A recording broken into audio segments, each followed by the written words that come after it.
Thank you, Nicole, and thank you, Emily, and welcome everybody. Welcome, friends. I'm so happy to be here with all of you this afternoon or wherever you might be. Maybe it's morning, maybe it's evening, but delighted to be here with you to talk about a topic that I'm very excited about. When I think about our intermediate grade students, I always think about, what can we offer them as we continue with their journey to become readers with accuracy, fluency, and comprehension. And I really think that when we think about multisyllabic decoding and morphology, these really are the heavy hitters that we want to offer for our intermediate students. So I'm just really thrilled to be able to talk about this with you and explore this topic with you today. I did upload a couple of handouts, and one is the slide handout, and the other one wasn't what I call an interactive handout. And maybe you can pull that up, or maybe you printed it out so that you can actually take notes and write on it. If you didn't, though, don't worry. I've got everything in slides. So, just sit back, relax, and hopefully engage and enjoy. And don't hesitate to ask questions or put things in the chat as we progress through this time together. All right, a little bit about me. I'm coming to you, well, I live outside of Chicago, a little town called Geneva, Illinois. I have 4 granddaughters. I call them my little women. And I've had a long and winding career in education.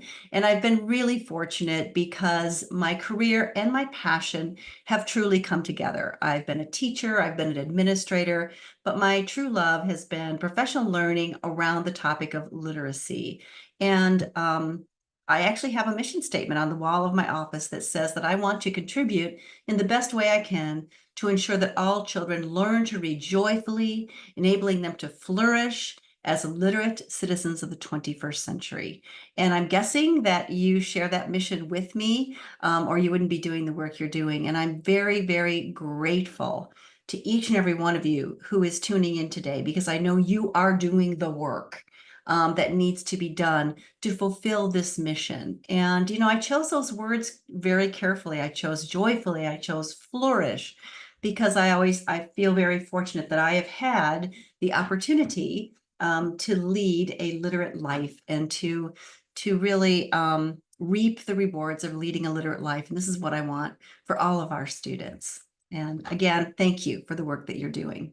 So we're going to explore a couple of big ideas today. First, we're going to think about the importance of continuing that word work in the intermediate grades, focusing on that multisyllabic decoding and morphology. That's kind of the why. We're going to spend a little bit of time up front talking about the why.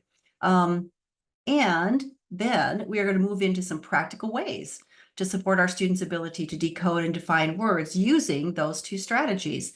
And I'll be taking you through kind of a unit, and we'll be talking about components of the lesson that might weave throughout that unit. So I'll be kind of presenting you with this, practical tips, but within the context of a unit and within the context of lessons. And I'm calling this explorations. That's very deliberate, because I know all of us are at different places in our journey as educators. And I think that gives us an opportunity to think about coming to a session like this, and maybe these ideas will be affirming for you and confirming for you. Maybe there'll be some new ideas that you want to, explore further on your own. So wherever you are on that journey, just take in this information in a way that is helpful to you. Also, we'll have some time for questions and answers, and I will give you my contact information at the end. So if you have any follow-ups, don't ever hesitate to reach out. Okay, so let's talk about that first bullseye here, about the why. So obviously what we want for all of our students is to read sufficiently complex text with accuracy, fluency, and understanding, right? That's what we want for all of our students. And so when we think about the intermediate grades, let's think about what does the big picture look like in terms of a well-rounded instructional approach to get us to that goal. Well, first of all, we want to be able to build and elicit knowledge, background knowledge, including knowledge of words and knowledge of the world. And notice I say building and eliciting, because for some of our kids, it's eliciting that background knowledge that they already have. For some, it's building, and that's part of reading in the intermediate grades. We also want to focus on fluency building, making sure that we're giving kids opportunities to become accurate and read with appropriate rate and prosody. We also want to provide comprehension strategies and comprehension monitoring, the appropriate instruction in those. We also want to make sure we're having lots of rich discussions. We're asking and answering questions, that we're supporting their meaning making of challenging text and complex ideas. And then finally, we want to make sure we have a word study component to develop and secure that ability to decode words and make meanings of words they will encounter. Now, was adapted from the What Works Practice Guide, providing reading interventions to students in grades 4 through 9. If you have not seen that, I highly recommend that document for those of you working with students in this range, because it really is helpful to look at what the research has gleaned around what this well-rounded approach needs to include. What are the high impact strategies for a well-rounded approach? So let's take this big idea and let's narrow it down a little bit and just talk about that final bullet, which is the word study in the intermediate grades. So first of all, we have to accurately assess what is their current word reading ability. If our students are still working on monosyllabic decoding, that's what we need to shore up. Because of the intermediate grades, we want to build on that foundation of monosyllabic decoding. And we want to teach replicable routines, high impact replicable routines for multisyllabic decoding, helping kids understand syllable types and division rules and how to break apart words. We also want to explicitly teach about morphemes, about affixes and roots or bases, along with identifying and finding words based on morphological units. And we want to provide lots of time for practice, application, and generalization, which is why today I'm going to embed these strategies in a lesson so we can think about what is the context for the word study. So let's take each of those. Let's take multisyllabic decoding and let's take morphology and talk about why each is so important. Well, go ahead and read this from David Scher. Yikes, that's a lot of multisyllabic words. And I always try to remember that, once our kids hit third grade, there's an expectation that they are going to be able to grapple with multisyllabic words in the content areas, especially. So this really affirms that they're really hit with a lot of multisyllabic words. And I'm wondering if this is familiar to those of you that are tuning in today that are working with students at intermediate grades. Many of our kids, when they come across these big words, they just guess, based on the first few letters, or skip the words altogether. That's very common when our students don't have the confidence to really attack those words.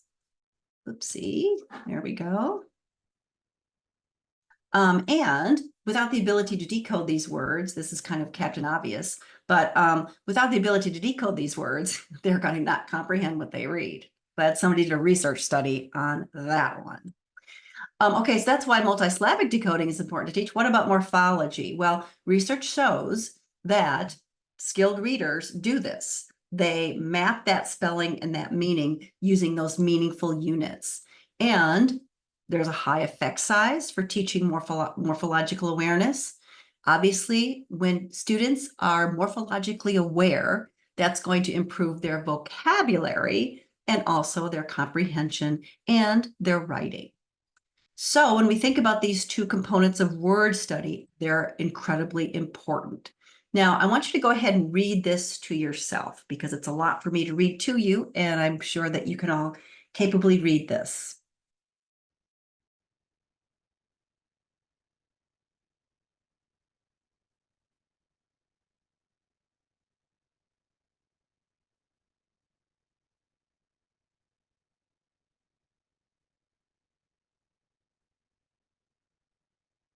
Okay.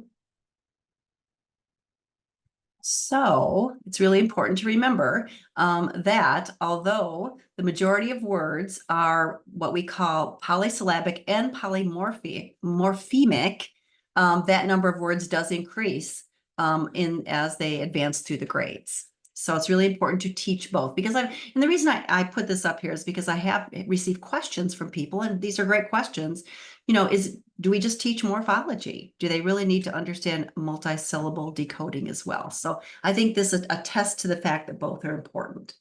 And Linnea Airy, let's go back to this, that when we look at a consolidated reader, a student who's reached that consolidated stage, they are able to apply syllables and morphemes to decode and understand words and to use both of those flexibly. I would also endorse the idea that these need to be taught explicitly. You know, certainly there are students out there who can read through text, figure out the decoding, you know, through generalization, figure out morphological units, but explicit instruction is really important, even beyond those early years. And Stanislaus Dehaene, one of my favorites, says this as well. He says, you know, we can't stop that explicit instruction after first and second grade. You know, we must continue to provide that explicit instruction for decoding complex multisyllabic words, morphemes to spell, read, and comprehend words. So explicit instruction in morphology and multisyllabic decoding, that's a critical part of the word study component of the intermediate grades, which is part of a total approach to literacy for intermediate grade 8 students. Okay, so that's kind of our first exploration, is the why. Why is it important to do these things, to focus on morphology and multisyllabic decoding in the intermediate grade? So let's move on to our second big idea, which is some practical ways. Now, as I mentioned before, I'm going to take you through some lesson components. So I want you to pretend that we are presenting our students with a unit, and this unit is all about landscapes and weathering and erosion. So it's kind of a geology unit that I'm going to take you through. And here's some lesson components they're going to weave throughout that unit. Now, we're going to have warm up every day. We're going to do some review every day, because one thing we know about explicit instruction is that we need to have that review piece before we get into the new learning, because we want to always bring in the known into the new. And then I'll give you some examples of lessons that teach multisyllabic decoding and morphology. And I also want you to remember that throughout the unit, we're going to be doing some reading, we're going to be doing some writing, because there's no sense in teaching kids how to do this if they're not applying it in their reading and writing. Okay, so I'm going to give you 3 examples of some warm-ups that I think are really appropriate for our intermediate grade students. And maybe some of you have done these before, but play along with me. All right, so we are going to warm up with a word chain. And what I would do with my kids is I'd have them use their personal whiteboard and dry erase marker, or just a paper and pencil. And this is a great way to warm up our students and get them thinking within word. So the first word that we are going to spell today is smart. Say the word smart. Let's spell smart. S-M-A-R-T. Good. Go ahead and write it. And check your work. Now we're going to change smart to start. We're going to change, say it, smart to start. That's right. And what's going to change? Changes to t. How do we spell our new word? S-T-A-R-T. Go ahead and write start under smart. And check your work. Our next word is tart. Say the word. What changes from start to tart? That's right, we delete the S, the S. How do we spell the new word? T-A-R-T. Let's go ahead and write it. Check your work. Okay, you get the idea. So this is a great warm-up. It takes, you know, a couple of minutes, which is all a warm-up needs to do to get us thinking within words. We're kind of thinking through phonies, but most importantly, with our intermediate kids, we're thinking about spelling and thinking about spelling patterns. Speaking of patterns, another great warm-up is what we call guess the pattern. And that's where we give students a word list and we ask them to guess the pattern. So looking at that word list, what do you think that pattern is? Anybody have any ideas? Write it in the chat. What do you think the pattern is?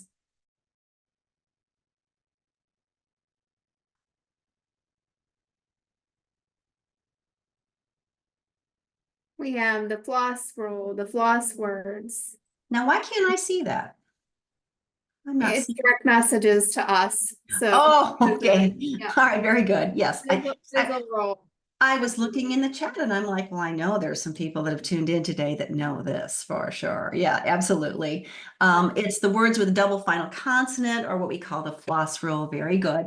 And another warm-up is what we call follow the pattern, where we give students a pattern. For example, this one's a one-syllable words that follow a vowel R syllable type. We give them some examples, and then we ask them to generate some other words with a vowel R pattern. Okay, so those are just 3 examples of warm-ups that we can do as part of our lesson component. Oh, a 4th one, I forgot to put this one in here. Another possible warm-up is sound spelling mapping. Some of you do this with your students, I'm sure. So again, this might be confirming, might be a new idea, might be a good replicable routine if you're not already doing it. Okay, our word is chain. Say the word, and I'm trusting all of you are saying the word at home. The word is chain. That's right. Let's stretch out the sounds. Ch, a, n. Very good. How many sounds? That's right. There's 3 sounds. First sound, ch. How do we spell ch? That's right. It's the digraph CH. Both of those letters go in the box because together that digraph, consonant digraph, represents one sound.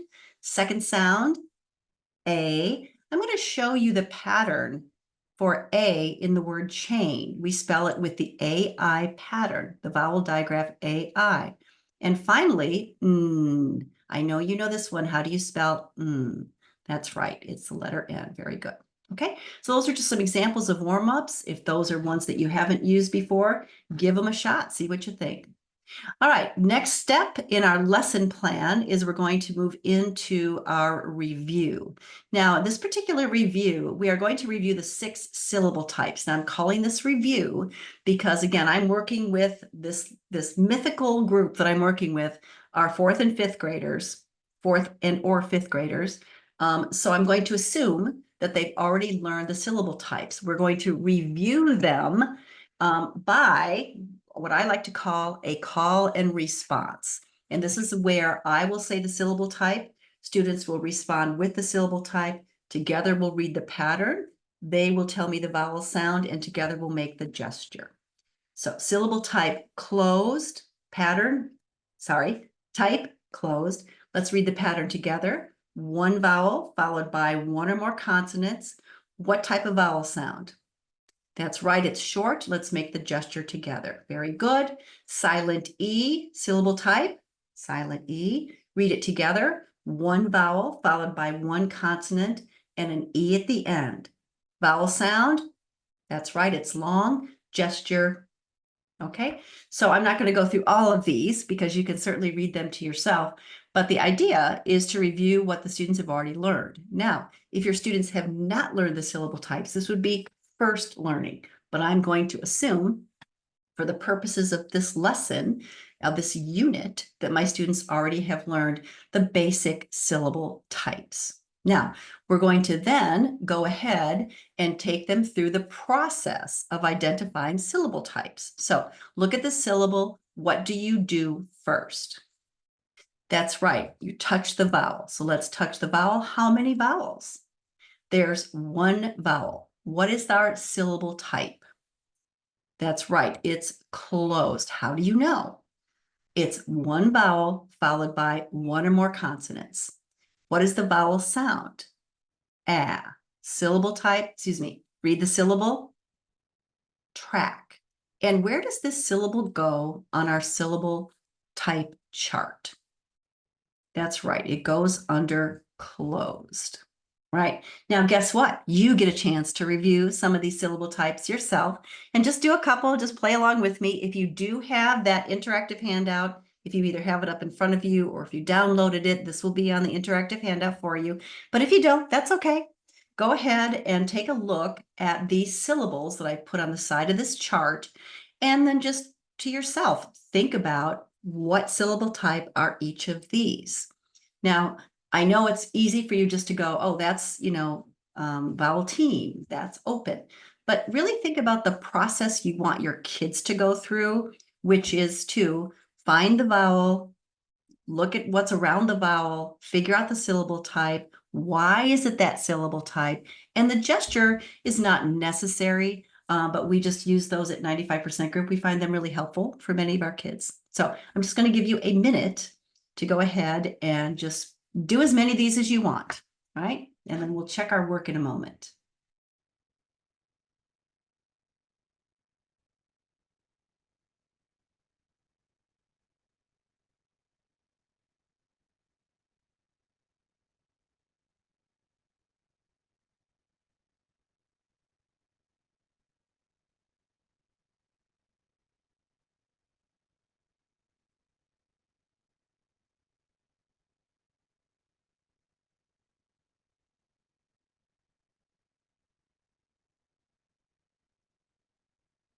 All right, hopefully you've had a chance to do just a few of those. Let's go ahead and check our work and see.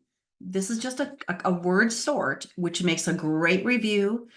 You can either do it like I did it here with a chart, and the students can write the syllables, or you can do some syllable sorting with cards. But I find this really helpful for kids just to help them recognize patterns.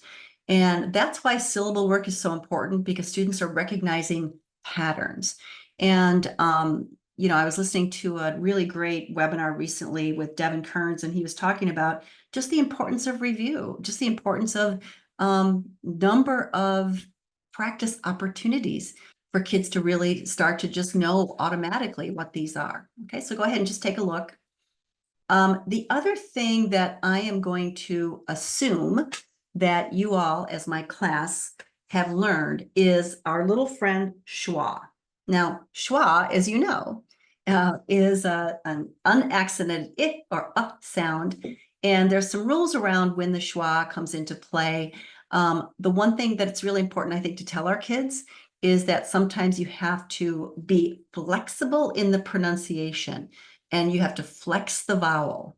So when students are identifying syllable types, when students are decoding words, decoding syllables, sometimes they will have to flex that vowel and deploy the schwa. All right, very good. So that's our review. So we've done a 2-minute warm up. We've done a really quick review. Now we're going to start the new learning. And because this is a new unit, I'm going to introduce the unit and build a little background. So this week in our unit, you're going to learn some facts about erosion and other geological events. And we're going to talk about those events and how they impact the landscape. Now, landscape is a compound word made up of 2 base words, land and scape. And land means ground or soil or a portion of the earth's surface. Scape means a view or a picture of a scene. So landscape is a view or picture of the earth's surface, right? So that's just kind of to introduce and build a little background for our unit. Some of the types of weathering that we're going to learn about this week, we're going to learn about mechanical weathering that involves changing the landscape by wind or water or heat. We're going to learn about chemical weathering, which causes rocks to actually change in substance. And you're also going to learn about something called erosion. And over the next few days, you're going to read an article about all these different types of weathering and erosion, and you're going to learn about why that happens. And by the end of the week, you're going to be able to look at this photo and answer this essential question: how do you think weathering and erosion have changed the landscape of the Grand Canyon in the last 6 million years? All right. Now, I know we're not going to be together for a week. I fully recognize that. So I'm just going to fast forward you through this and pretend like we're going to be doing this in our 4th or 5th grade classroom over the course of a week or so.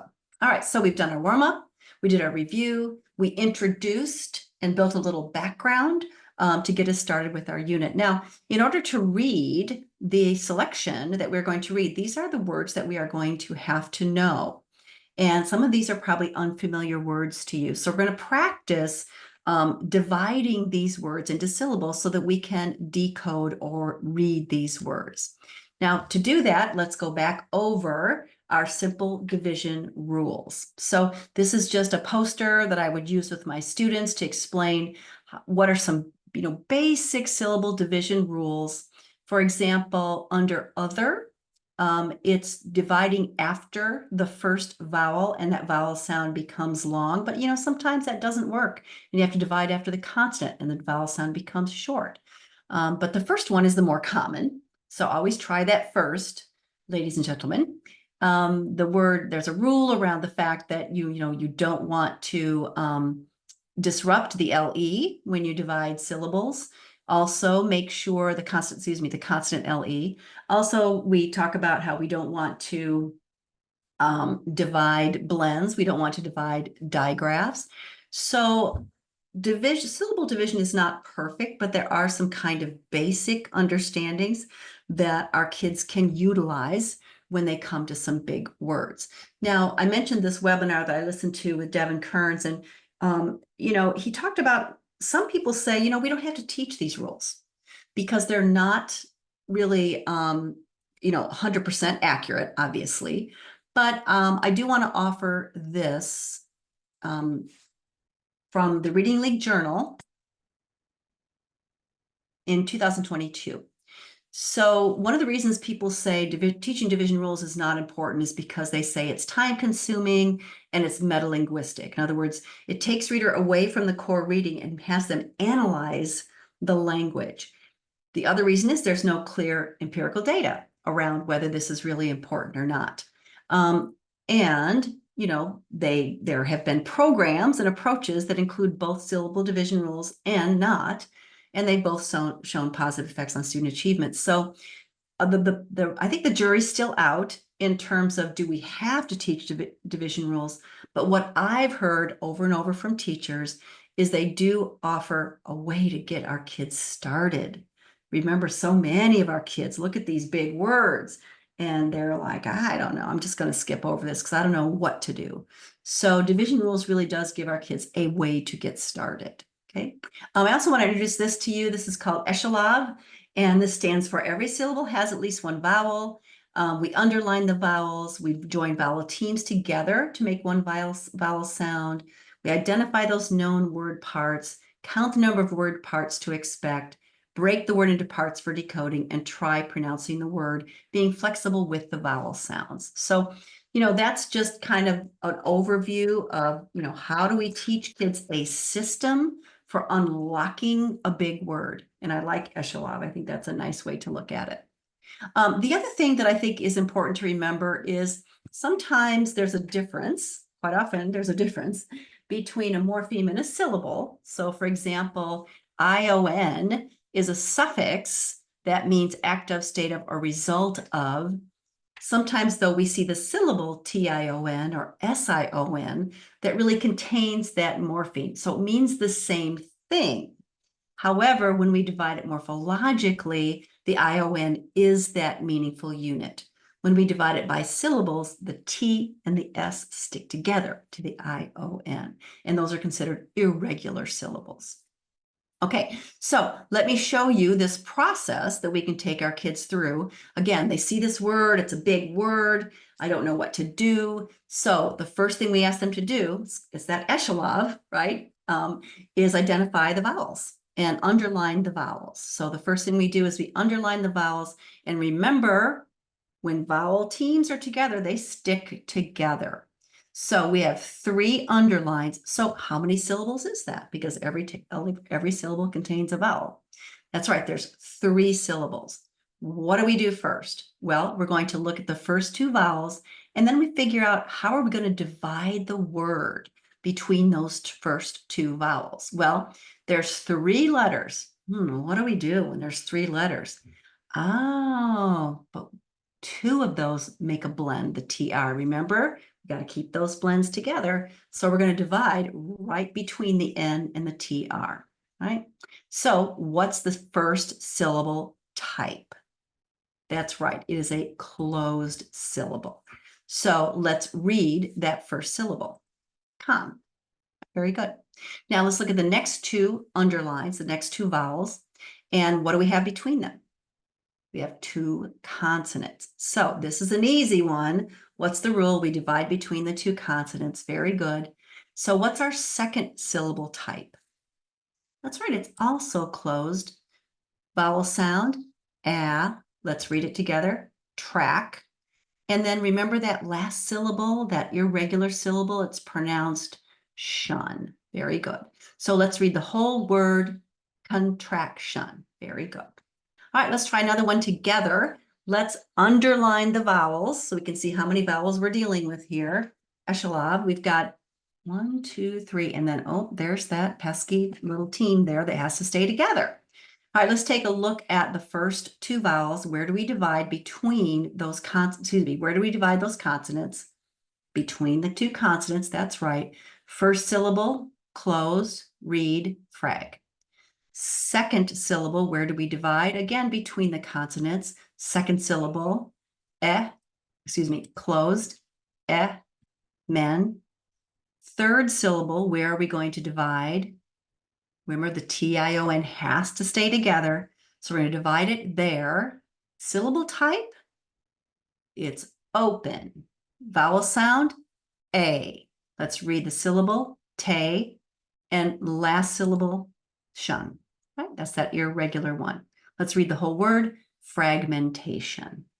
All right, very good. So if you have your interactive handout with you, go ahead and get that out or open that up. If not, I'm just going to let you look at this and think about how you would divide these words and put these syllables into each of these categories so that you can read the words. So the first one, contraction, remember we did that before. We divide it, underline the syllables, divide the underline the vowels, divide the syllables, and put them into the syllable types. All right. So I'm going to let you just go ahead and just pick a couple of those words. And maybe, again, if you have your interactive handout, great. If not, pick two of those words, write them down, underline the vowels, divide according to your division rules, and figure where each of those syllables go. And then pronounce the word. I'm going to give you just, let's see, let me look at my time here. All right, I'm going to give you just a minute or so for that.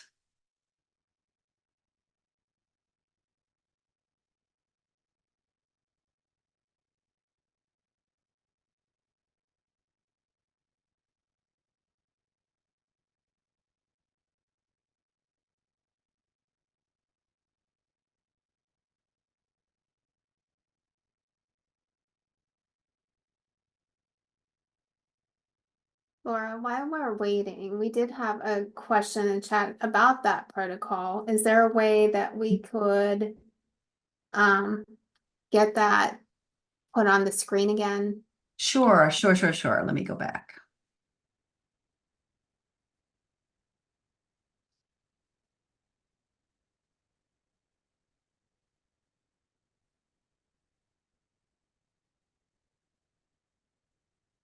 And then we had another question too.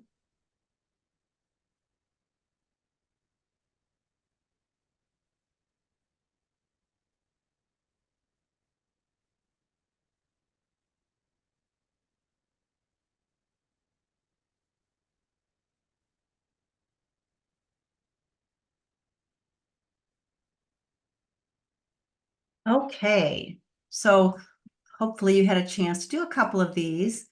I'm just going to go ahead and put the answers up here. And while I do that, I want to just reiterate. So to go back to what I said earlier about, there is kind of, there's kind of two schools of thought. Do we do this more informally or do we do this with a very formal protocol like what I have here? And as I shared with you from that article in Reading League Journal, there isn't a lot of empirical data around that. So I don't think that we can make a definitive conclusion about this. In my own experience, I have found that teaching kids a protocol for attacking words is helpful for some of our students. And so that's why we are doing it this way. Okay. Do we have any other questions, Nicole? Yes, we have two more. So let me get to those. The first one is, when do you teach students the syllable division versus looking for morphemes? For example, with the word fragmentation, I would have students look for the base word and chunk off the suffix and discuss it that way. Sure, and that's fine too. So I'm going to show you both. I'm going to show Okay. you both options, multisyllabic decoding and morphology, morphemic awareness, morphology decoding, morphological decoding, parsing.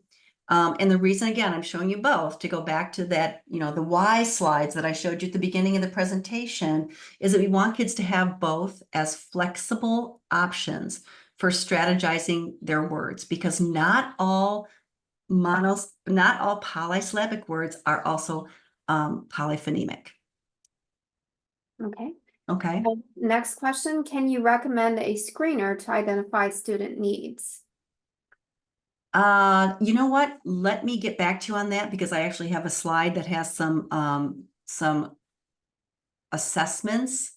Okay. I may have hidden that slide in the interest of time, but Okay. I can put that information out. I can unhide the slide and put that information up, or I can just put that information in the chat.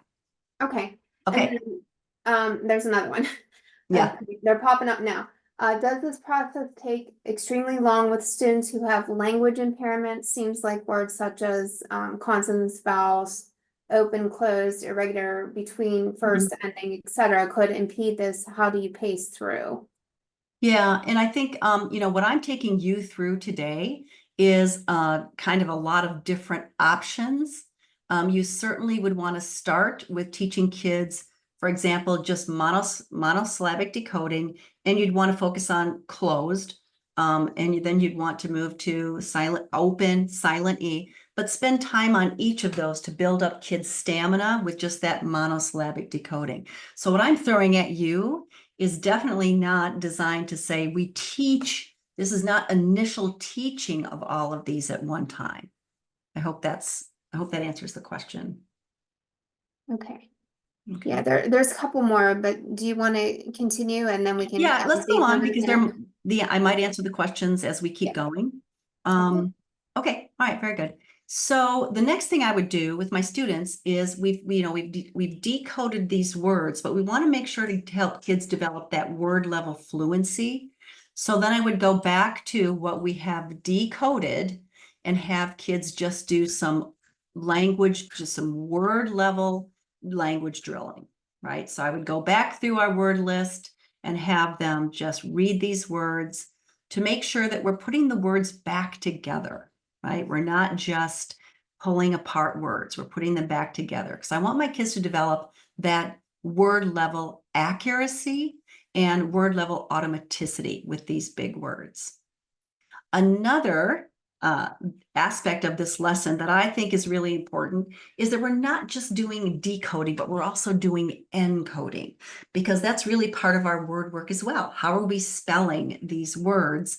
And so one of the encoding strategies that I like is just to do sentence dictation. So I would give the students this sentence: the flight was delayed because of mechanical problems, and ask them to write that sentence. And then we would check our work. What I like about, instead of just giving them a single word, like the focus word obviously here is mechanical, giving them the whole sentence is, again, we're giving kids opportunities to apply these words and the meanings of these words in sentences. I was just going to share with you another strategy that I think is good, especially for our students.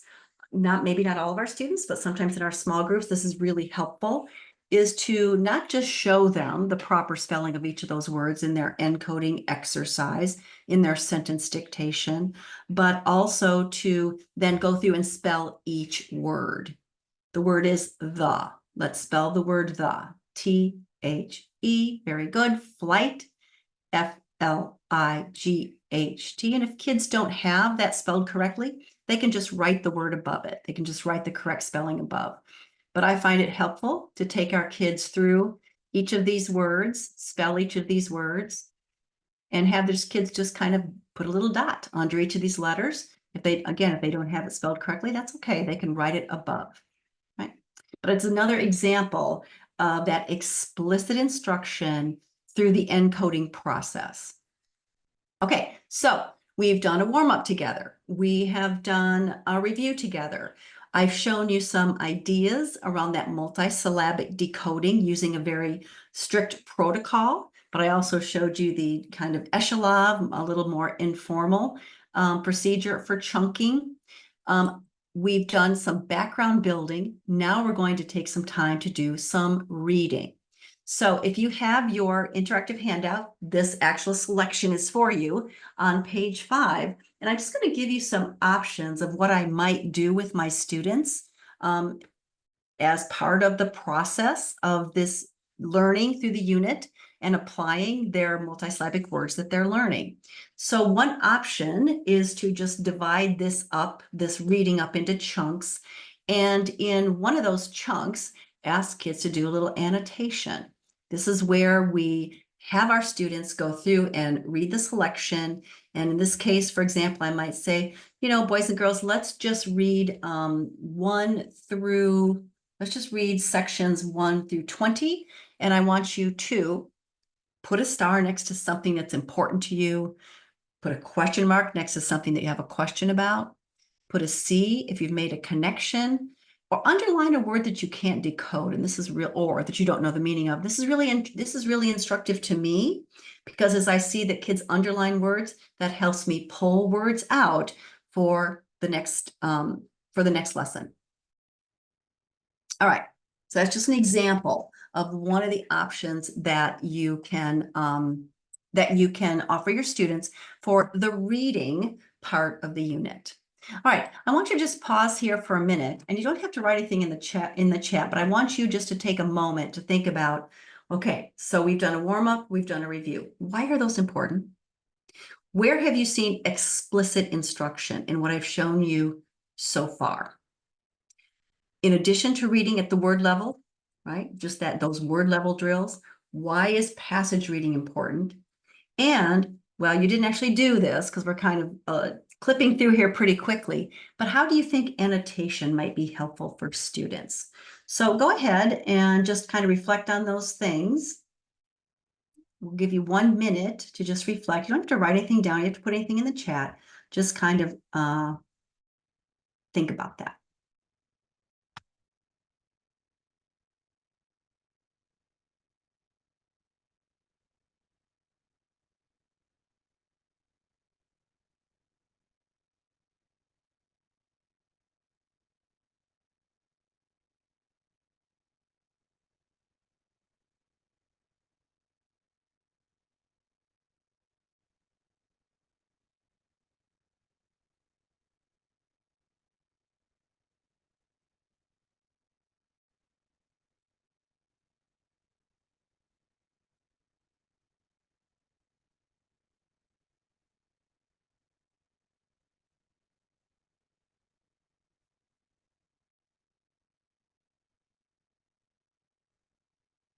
Okay, questions, Nicole? Okay. So when a word has a schwa sound, do we simply look at the pattern of the word to identify the type of syllable? Example, the POL in pollutant. Yeah, so yes, so one of the things that we tell kids, for example, when they chunk a word and put it into, that might look like a closed syllable, but then when they pronounce the word, they may have to flex the vowel. And the typical flex of the vowel is they'll have to change that the typical vowel sound to a schwa. So, and that's we teach that to students, and then we give them lots of practice doing that. That's why these exercises are really important. That's why reviewing syllable types, I think, is really important, because the more chances kids have to practice syllables, the more they begin to understand that idea. Yeah. Yeah, so the other person also asked the same question and also used the example of pollutant. So again, that flexibility with the schwa sound. Yeah. There's also a couple questions about sharing the protocol again, and can the annotation key be shared because they're not in Sure. the handout. So maybe Oh, those can be shared at a later time. Laura, we can get those loaded. yeah, you know what? Handouts. I can reload that. I'm sorry about Okay. that. When I did Okay. I did a PDF of the slides. I assumed that I Right. included both of those, but I can go back and make sure that they're included. Okay, somebody said the key is in the slide deck. I thought it was. I thought the annotation key should be there. The Okay. protocol, I apologize if it wasn't there. Okay, we Okay. can get those loaded. No Okay. worries. All Okay, right. That just would be wanted great. wanted to let everybody know we'll get those loaded in there. Okay. All right. Okay, very good. All right. So now, if you have your interactive handout, I'm going to move into, talking about morpheme meanings to define some of the words in the article that you just read. Okay, my students read this article, but now we're going to talk about those words from a morphological lens. Now we're going to take those same weekly words, but we're going to look at them with a different way. Now, remember what I said earlier. Again, why are we teaching both? Why are we teaching multisyllabic decoding and morphology? Remember, we want to give kids strategies. I always say strategies in their toolkit so that when they come across a word they don't know, they can use those strategies. And not all words are polymorphemic, right? So we want to make sure that we give kids opportunities to just figure out what to do with big words through practice and application. Students will become flexible in how they approach big words. But I'm showing you kind of a protocol for syllable division, and I'm also going to show you kind of a protocol for morphology. Okay, so all we're going to do here is we're going to take those words, but we're going to look at them with a different lens. And here's the protocol that I think is important to use here is, first of all, give kids a context sentence, because the context sentence is going to help them confirm the meaning. Secondly, this little box here is designed to be an I do, we do, you do. So the I do part will be where I just simply tell them what are these different morphemes and show them how we arrive at the meaning of the word. Then I'll have them do it with me, and then I'll have them do it on their own. So I want you, I'll show you kind of an I do, and then we'll take it from there. So I'm going to read the sentence aloud, and the first word that you see underlined is our focus word, and that word is contraction. The sentence is, the contraction of muscles helps pull air into your lungs when you inhale. I'm going to stop here because I'm just going to practice that for a minute. I'm going to inhale. I can feel that air being pulled into my lungs. Now I'm going to take the word contraction. That's our focus word. And the first morpheme, the prefix is con. And that means together or with. So I'm going to write that word in the first box under contraction. I want you to repeat after me. The prefix con means together with.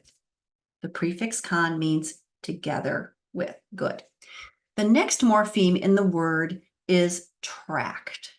And tract is a Latin root meaning to draw or pull. So I'm going to write tract in that middle box next to the prefix con. The Latin root tract means to draw or pull. So what's our last morpheme in the word? That's right, it's un, I-O-N, un. And we sometimes think of the suffix as T-I-O-N, but remember what I shared with you earlier, and we learned this through practice and exposure to lots of multisyllabic and polymorphemic words, that un is actually the morpheme, means state of being, quality, or action. So I'm going to write that in my third box here. So what is the word again? That's right, it's contraction. And we know now the meanings of these morphemes. So let's build our definition. So contraction is a state of being, quality, or action, draw or pull together. So I think it's the action of pulling together. That's what a contraction is. Now, let's go back to my sentence. and see if I can get some clues from my sentence that confirm my meaning. So again, I pull air, I'm inhaling. Would that be the action of pulling in or pulling together? Pulling with? The action of pulling with. Okay. All right, let's do the next one together. What's our focus word? Expansion. Good. And remember, we can read that word because we've already decoded it. Let's read the sentence together. The heat from the sun caused a rapid expansion of the balloons, so they all popped. First, morpheme. You know this one. We've done this one before. That's right. It's X, like exit, meaning out. I'm going to share with you the next morpheme. It's pans. And pans is a Latin root meaning spread. And again, what's our last morpheme? That's right. It's ION, which means state of being, quality, or action. So I want you to just think about those three morphemes and what they mean. And I want you to put together your definition and write it in your box.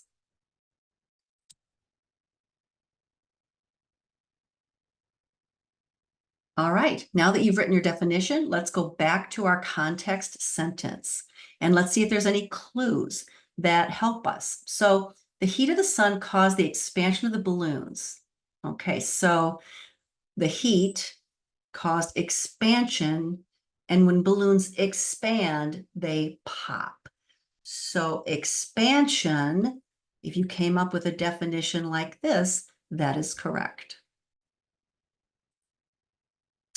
All right, now comes the you do. I want you to go ahead and take our focus word fragmentation, and I'd like you to read your sentence and then think about what are the different morphemes in fragmentation and come up with your definition. All right, in the interest of time, I'm just going to share this with you. Right? Okay, very good. Now, I want to say something about the A in fragmentation, because you'll notice it doesn't show up here in my little chart. So these are called connectives. And connectives in morphology serve one of two purposes. First, they often help with the pronunciation of the word by connecting the stem of the word with a suffix. Sometimes they are part of the Latin root and they're retained and voiced when a suffix is added. And in this case, they contribute to the meaning because they're part of the original spelling. I'm going to give you an example. Fragmentation, I'm not exactly sure about fragmentation, but I'm going to give you an example of the word dictation. So I think this is the same basic root. The A in dictation, connective, is part of the original Latin root dictere. And I think that's actually to a fragmentation. I think it's fragmentare. Okay, so that little connective can be left over from long ago. It's a remnant of that. And it helps with the pronunciation of the word, connecting the stem with the suffix. All right, very good. So moving on, another opportunity that I would take is then to go back to my reading and I have the students read, let's say, maybe we're going to read parts 20 to 30, and we're going to do it as partner reading. We're not going to do it today in the interest of time, but you get the idea that woven throughout the unit, we're going to give kids opportunities for reading and writing. I'm going to share with you another activity around morphology, and this is called word construction, and this is with morpheme cards. So notice that the students have these supplies. They have yellow cards that represent base words or root words. They also have green cards that represent prefixes and red cards that represent suffixes. And we give students opportunities to practice previously learned prefixes, suffixes, and roots. So this is not something we do as initial instruction. This is taking what we've already learned, and in this case, these are the prefixes we've learned, and these are the suffixes we've learned, and we give kids opportunities to just do what we call word construction. So you get the idea.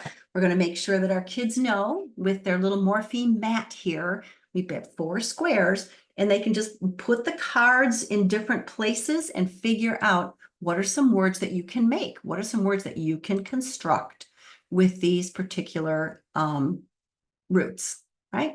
So we're not going to take the time for this today, but this can be your homework.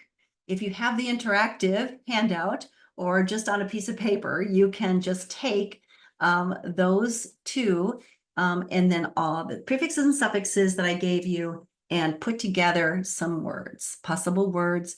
Now, once kids have play with that word construction, when we want them to pick a word and figure out a definition for that word and put that word into a sentence. So that's called word construction. All right, very good. So we've talked about some ideas for warm-up today, review. I've given you a very structured protocol for multisyllabic decoding.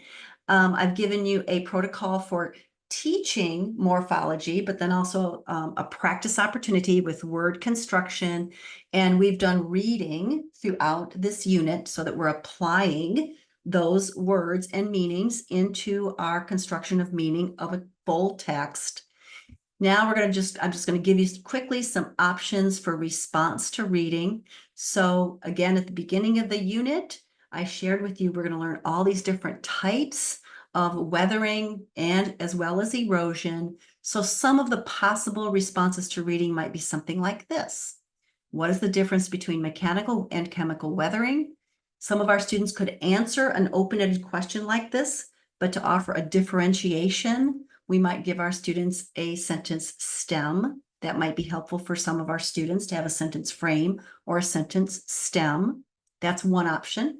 Another response to reading is to go back to the reading where you did the annotations and go back into that annotation and think about the star that you put next to a phrase or a sentence, and then take that phrase or sentence and rewrite it in your own words. Think about, does it summarize the main idea of the section, right? So there's options to go back to your annotation and now turn it into a response. Another response could be, take some of your weekly words and use them in an open-ended sentence or a sentence stem with your word bank. And then ultimately, we want our students to be able to kind of go back to that original question that we asked them. Oopsie, sorry. Here's the original question. How do you think weather and erosion have changed the landscape in the Grand Canyon in the last 6 million years? All righty. Okay, very good. So before we get to our questions, I do want to do a little recap here and just make sure we're clear on all the things we did in this short time and why we did them. That's the most important thing. So first of all, why do we do a warm-up? Well, we want to consolidate previous learning. We want to energize the opening of the lesson, and we want to get our students into what I call within word thinking. The options that I shared with you today, I shared with you word chaining, guess the pattern, follow the pattern, and sound spelling mapping. Review. Obviously, we want to review previous learning. In this case, we're reviewing syllable types. And the option that I gave you today was sorting, where you simply divide the word up and sort them in the different syllables into different syllable types. Decoding was one of our word work options today. And decoding, I gave you some very explicit multisyllabic decoding strategies, including understanding syllable division. So we were looking at patterns, we were making gestures, we also did encoding or sentence dictation as part of our decoding multisyllabic words.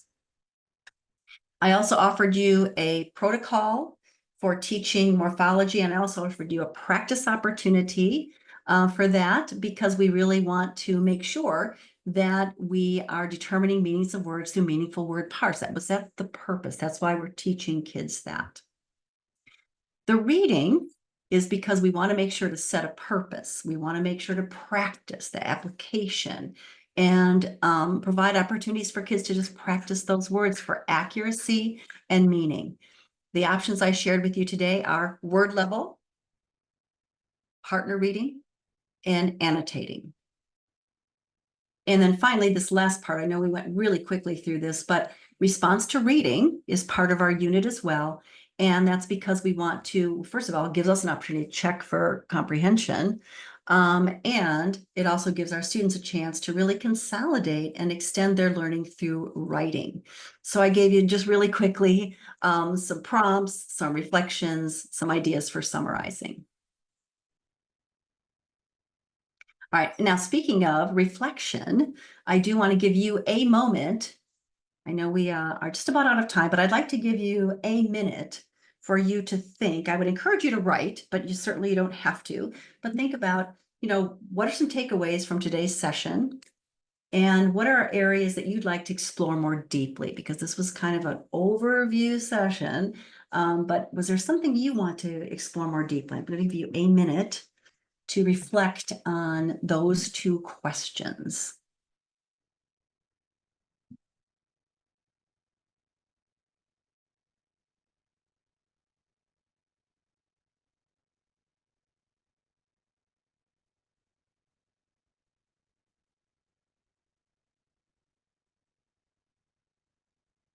So, one of the things in the chat is I love the explicit protocols given to us.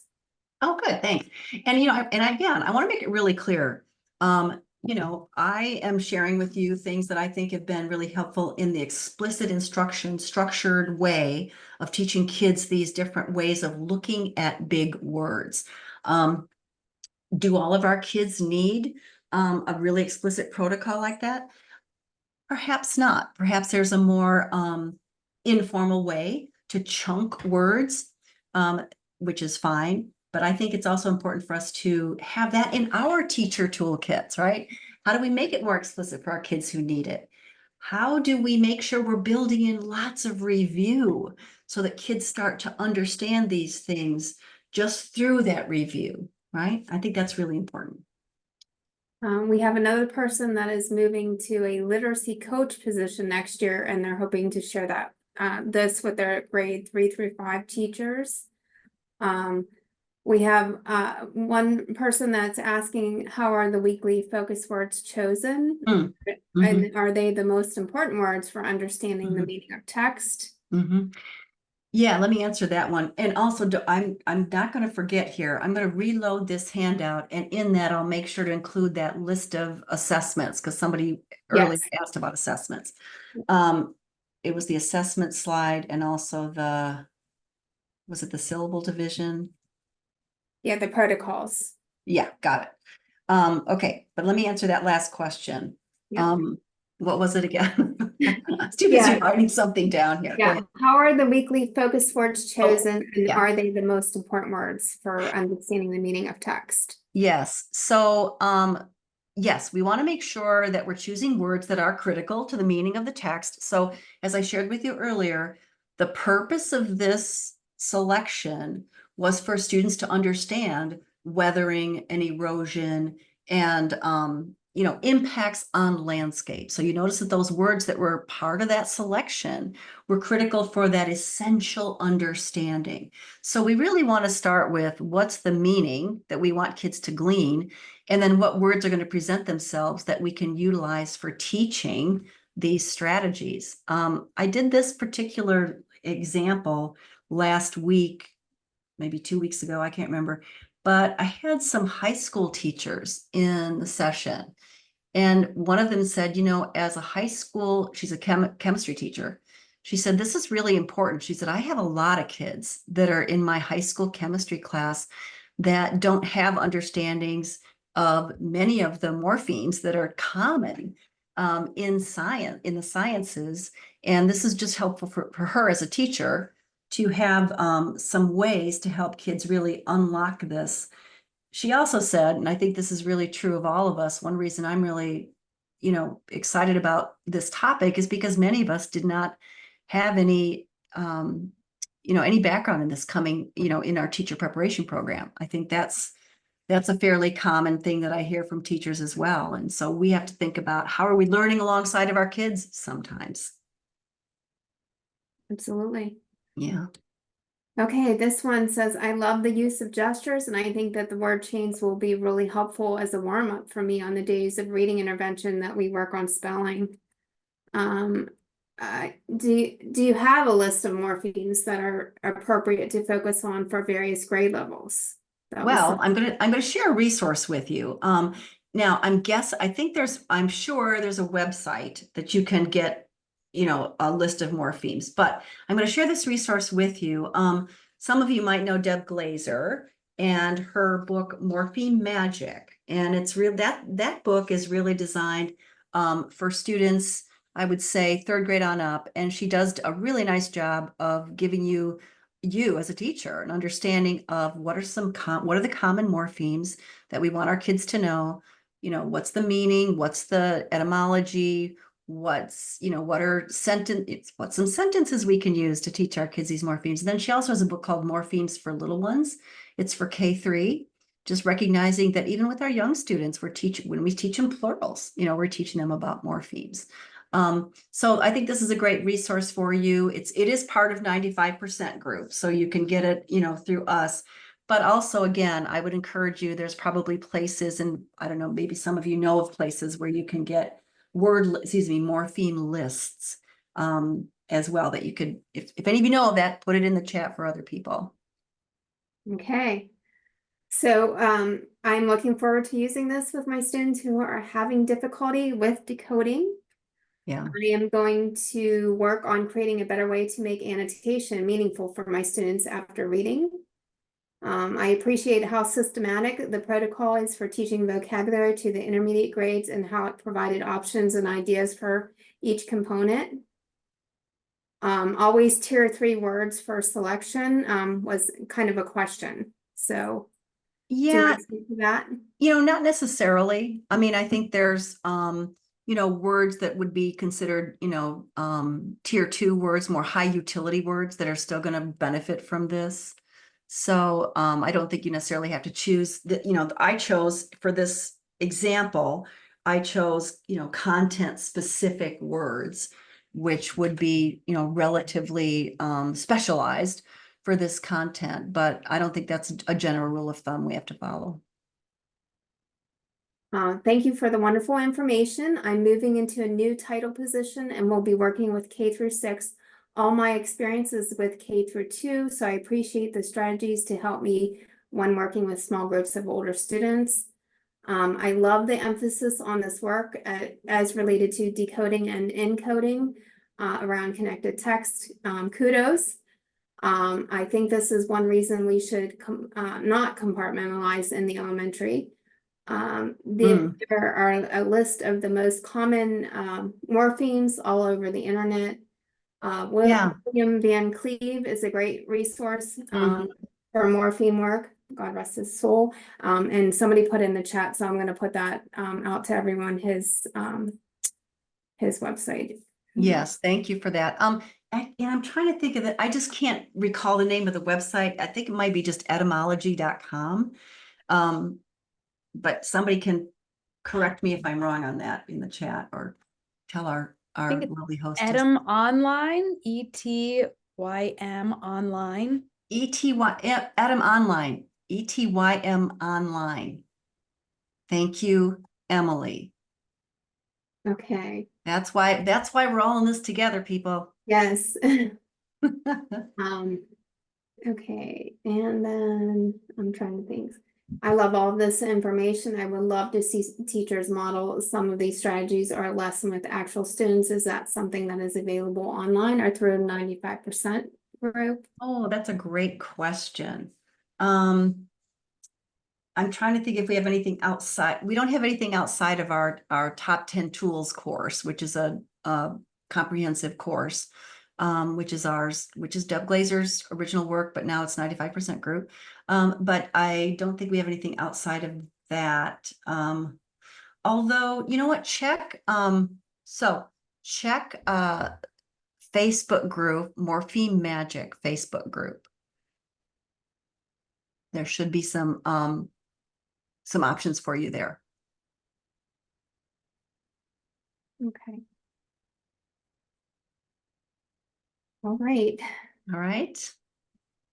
Well, thanks, everybody. Yeah. This has Yeah. hopefully been helpful to you. And again, just explore. This is all about the exploration. And if you need to get a hold of me, here's my contact information, and feel free to also check out 95% Group.